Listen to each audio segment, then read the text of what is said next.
Quando a gente pensa na América do Norte antes de 1492, qual é a primeira imagem que vem à mente? Para muita gente, é uma terra selvagem, né? Quase intocada. Mas e se essa imagem estiver completamente errada? A arqueologia moderna tem revelado uma história muito, mas muito mais complexa e fascinante. E é exatamente essa história que a gente vai desvendar agora. Essa citação aqui é o ponto de partida de tudo. Ela bate de frente com essa noção de terra vazia. A verdade é que os europeus encontraram um continente que já pulsava com vida, com agricultura, comércio e sociedades super bem organizadas. Vamos ver como isso funcionava na prática? Então fica a pergunta: por que uma história tão rica foi praticamente apagada? Bom, em grande parte é porque a história tende a ser contada por quem a escreve, né? As nações indígenas tinham tradições orais muito poderosas, mas sem aqueles registros escritos que os historiadores costumavam valorizar, séculos de desenvolvimento e conquistas complexas foram simplesmente deixados de lado. Ok, para começar a quebrar de vez o mito da vida nômade, vamos conhecer um povo que era simplesmente mestre em arquitetura. Eles não construíam abrigos temporários, não. Eles construíam cidades impressionantes, literalmente esculpidas nos penhascos. Olhem só isso aqui. Isso não é um acampamento, é uma cidade de pedra super bem planejada, construída dentro de um penhasco. O povo ancestral Pueblo viveu aqui por mais de 700 anos. Para se ter uma ideia, isso é mais tempo do que a duração de muitos impérios famosos que a gente estuda por aí. E essa linha do tempo mostra algo fundamental. Não era uma cultura estática, parada no tempo. Pelo contrário, ao longo de quase 800 anos, a gente vê uma evolução constante. Eles saíram de casas simples, subterrâneas, para chegar em complexos de vários andares. Isso mostra inovação, planejamento a longo prazo e uma transmissão de conhecimento super sofisticada entre as gerações.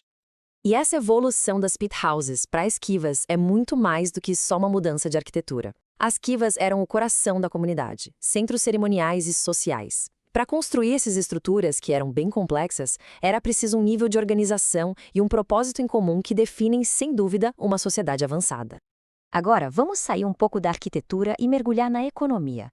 Lá na costa da Califórnia, o povo Chumash desenvolveu um sistema econômico tão sofisticado que desafia a nossa própria definição de dinheiro.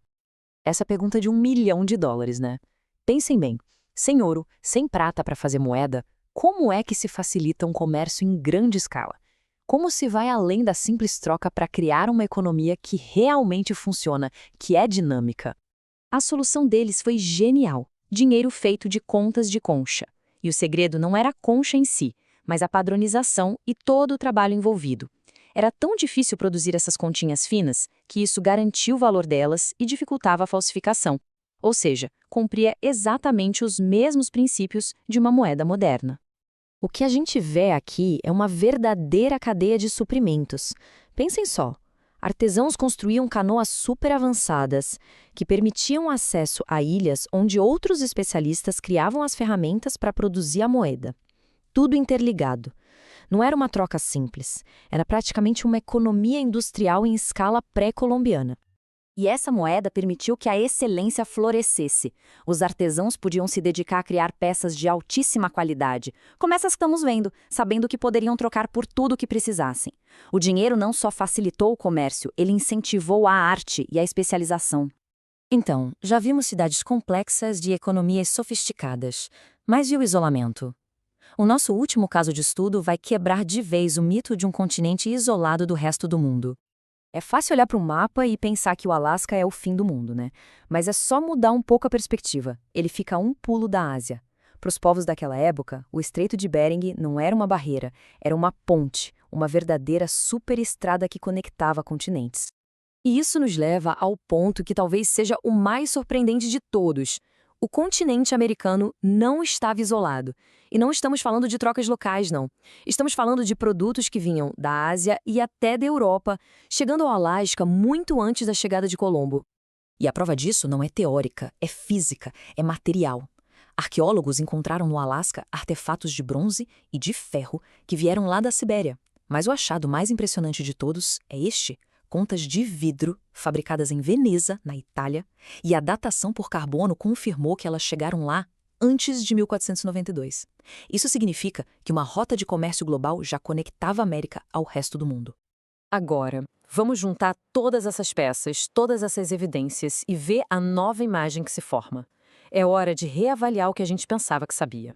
Então, a história muda completamente. Onde antes se via uma natureza vazia e selvagem, a gente descobre uma terra que era povoada e gerenciada. Onde se imaginavam nômades primitivos, encontramos sociedades complexas e estabelecidas. Aquela ideia de troca simples dá lugar a economias com moeda própria. E o isolamento é substituído por uma conexão real com o comércio global. E essa é a grande questão que fica no ar. Se o ponto de partida da história americana não é uma tela em branco, mas um mosaico de nações complexas e conectadas, como é que isso não reescreve tudo que veio depois?